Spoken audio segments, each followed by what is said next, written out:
I will show you what I promised. I can show you a very short presentation about Gunta Stölzl. She was the only woman master or lady master at the Bauhaus, just as the architect we talked about before, who was the first female student in the architecture department. Gunta Stölzl was the only master, feminine presence between the masters. She ran the weaving department. And here she is.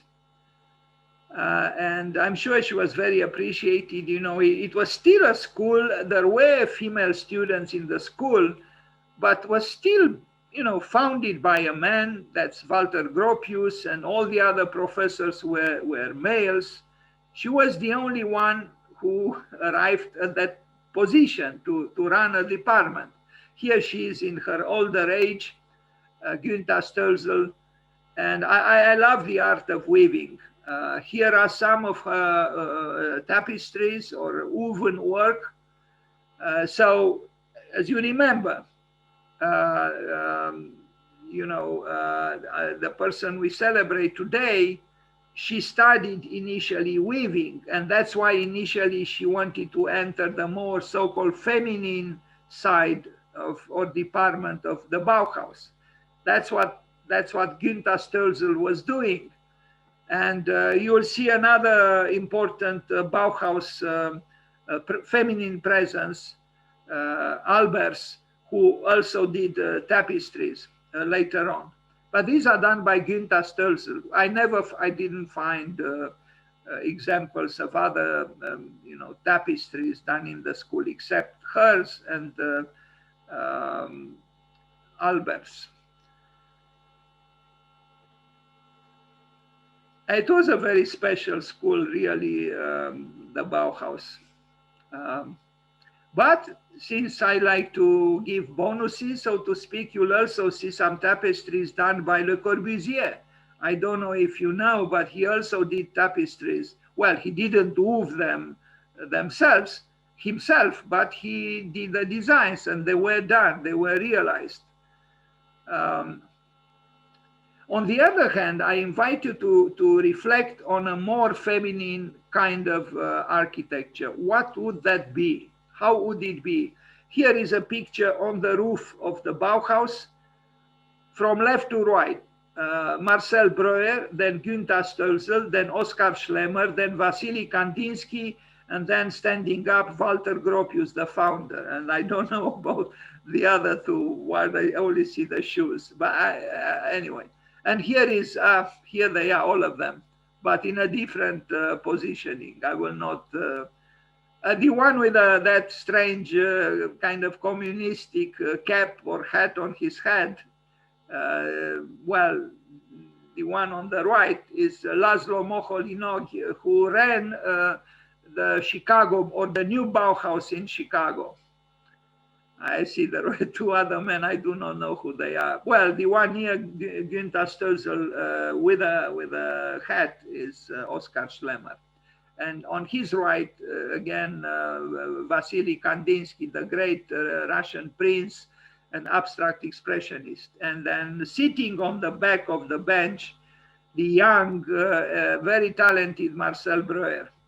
Okay, this is the office of Walter Gropius with some tapestry or woven works by Gunta Stölzl. So obviously she was very appreciated if, she was commissioned, so to speak, or did the works that adorned.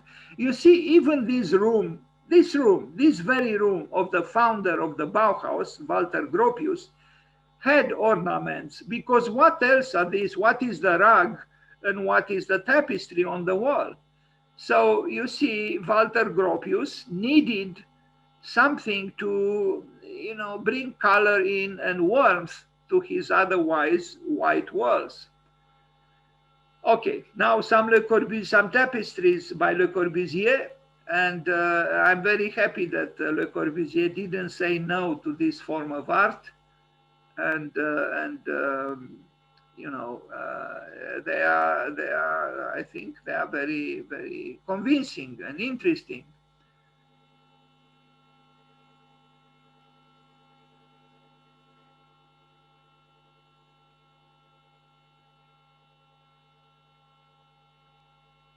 Now this is displayed in the large room of the Palace of Justice in Chandigarh.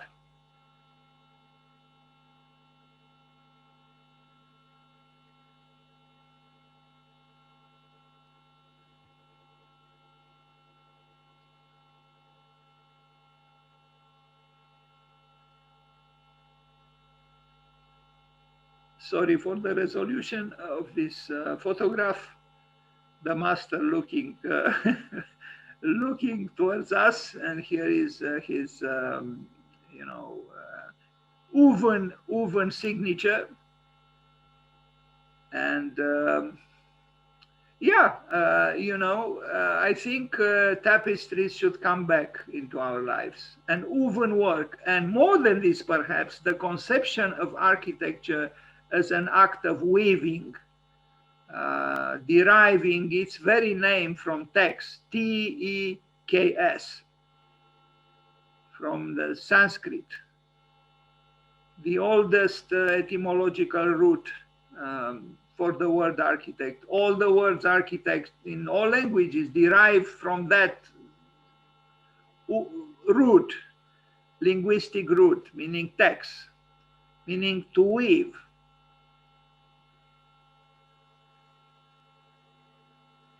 And well, I said this, maybe I shouldn't repeat now, you know, with this conception that the first architectural gesture was related to weaving, and it was actually about weaving, was formulated clearly by Gottfried Semper, who said, and I'll put it very quickly, the first house that came into being was when some fishermen and huntermen gathered around the fire. They didn't yet have a house, but they understood they had to protect the fire and how to protect it quickly. They didn't have tools to cut down trees and make the structure. So they just took some plants, some vegetable material from bushes, whatever they found around it, and they, through weaving, they created these panels and protected the fire with a vertical, you know, vertically placed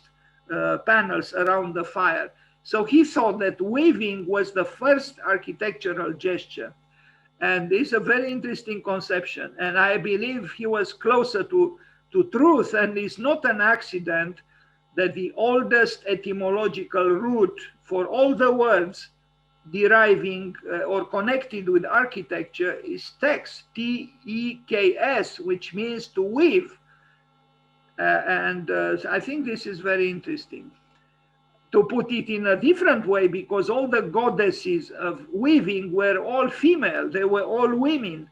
So I would say that actually the feminine presence in the word architecture and in what architecture means is actually feminine, it's not masculine, because it has to do with weaving. But the structuralist doesn't think in this way. Anyway, Le Corbusier, tapisserie on l'église du château Felletin-Creuse. There was an exhibition with his tapestries. And here is the master contemplating, or I don't know what he's doing there with some of his works, which became tapestries. This Le Corbusier œuvre tissée, you know, meaning woven œuvre, woven work. And other exhibition, Tapisserie récente de Le Corbusier. We don't very often talk about this dimension, this side of Le Corbusier, that he also created tapestries, but I think it's important. Anyway, thank you.